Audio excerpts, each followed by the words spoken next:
maulan na umaga. Yan, katatapos lang ng ulan. Pero madilim pa rin. Yan, kailangan kong ilakad si Chichu. Hindi naman siya naglalakad. Nag-stroller lang siya. Kasi hindi siya pwedeng maglakad ng matagal. Kasi may arthritis na siya. Yan siya. Okay.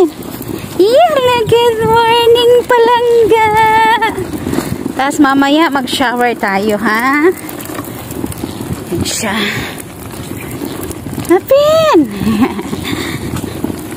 Hindi kasi siya lumalabas lagi. Si Husky yung dala-dala ko lagi. So, kailangan din siyang ilabas paminsan-minsan. Kasi kawawa naman, nasa bahay lang siya lagi. Pero naglalakad naman siya doon sa loob ng bahay. Hindi sila naka-cage. Malaya silang maglakad, tumakbo. Kasi malaki naman yung space doon para sa kanila. Kaso ito, ano siya, sakitin kasi to. May ano siya, kidney. Pero sa awa ng Diyos, okay na rin siya. Okay na rin naman siya ngayon. Naga-antibiotic pa siya everyday.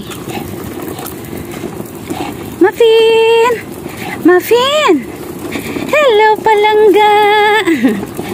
Ganyan lang yung aking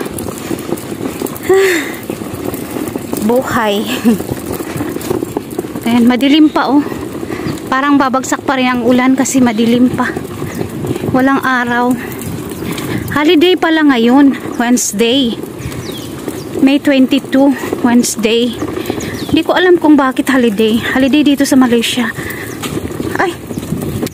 Sa Singapore din ata holiday. Or, ewan ko kung saan pang bansa holiday today. Akala ko kasi hindi holiday. Inaantay ko si Husky. So, ito na lang ang nilakad ko. Yan. Lakad kami dito. Ayan. Ang dilim na oh. Isang ikot lang kami. Uuwi na rin agad. Kasi baka maabutan kami ng ulan.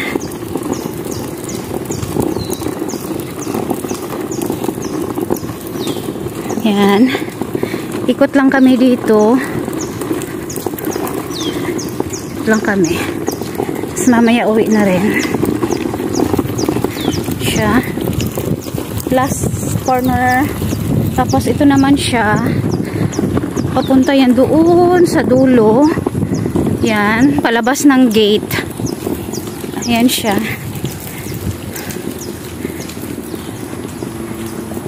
Palabas ng gate yan doon. Sikot lang kami. Kasi baka uulan. Malalaki yung mga bahay dito. Yan. Thank you for watching, guys. Thank you so much. Bye.